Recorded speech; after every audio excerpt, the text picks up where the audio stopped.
aunque son términos que fonéticamente se parecen, eficacia, efectividad y eficiencia, tienen unas diferencias importantes. Y veamos ahora efectividad y eficiencia. Se trata de una medida funcional, puesto que lo que se busca es alcanzar objetivos y metas al menor costo posible.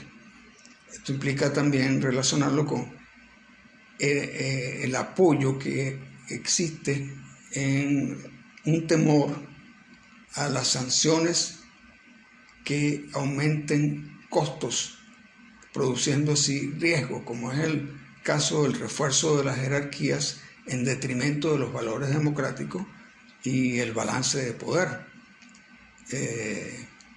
Esto implica, ese riesgo, la convivencia de aspectos autoritarios con formas democráticas, lo que en ocasiones autores han denominado regímenes híbridos, donde es posible encontrar esos dos elementos. También efectividad y eficiencia tiene que ver con una óptima relación con los ciudadanos, la relación gobernante-gobernado. La efectividad y la eficiencia nos ha llevado a un tema interesante que ha sido tratado en la ONU. En la ONU se han hecho consideraciones sobre las prácticas de buen gobierno.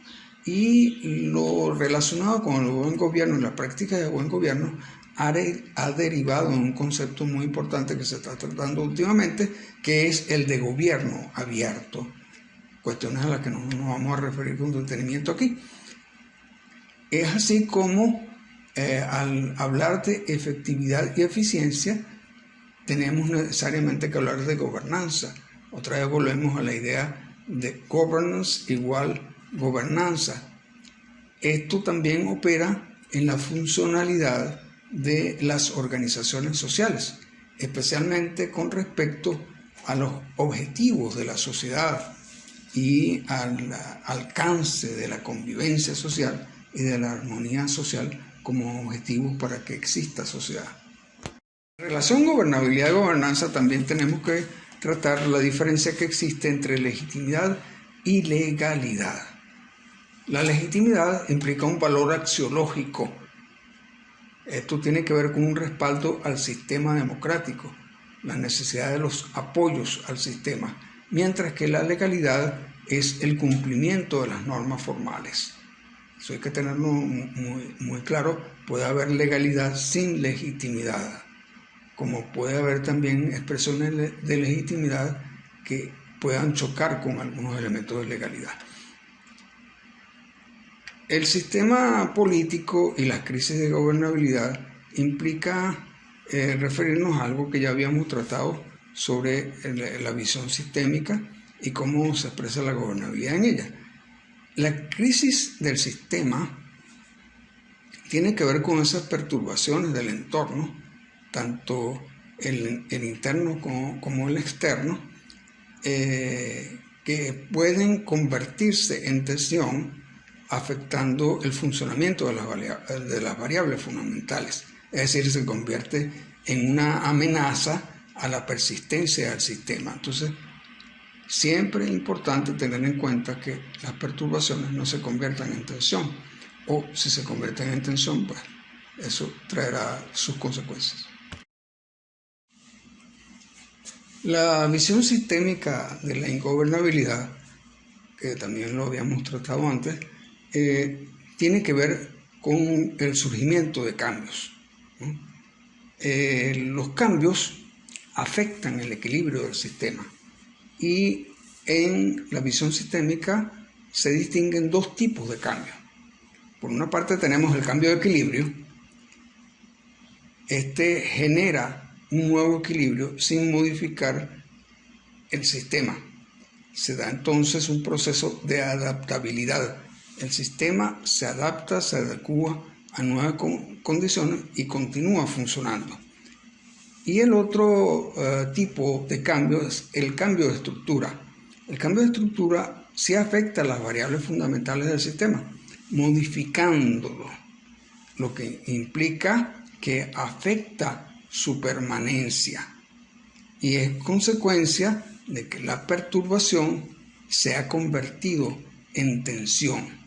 La tensión es mucho más fuerte y tiende a afectar esas variables fundamentales.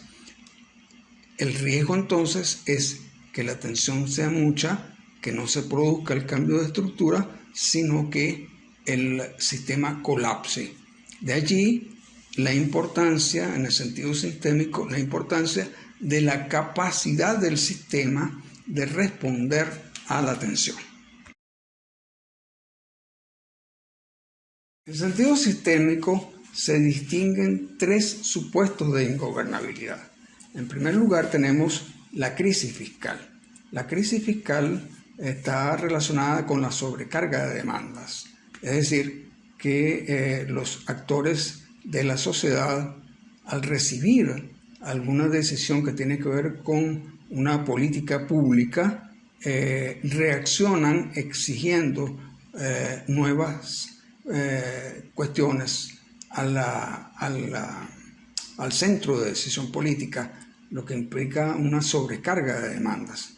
Esa es la primera expresión de crisis de gobernabilidad, o mejor dicho, una expresión de ingobernabilidad desde el punto de vista sistémico. El segundo tiene que ver con la relación que necesariamente existe entre autoridades de gestión de gobierno y las fuerzas de oposición. Se trata entonces de una relación entre actores políticos. Cuando se afecta a esta relación, se afecta a las instituciones, y ese es otro supuesto de ingobernabilidad. Y en tercer lugar, tenemos lo relacionado con la gestión administrativa del sistema y el apoyo político de los ciudadanos.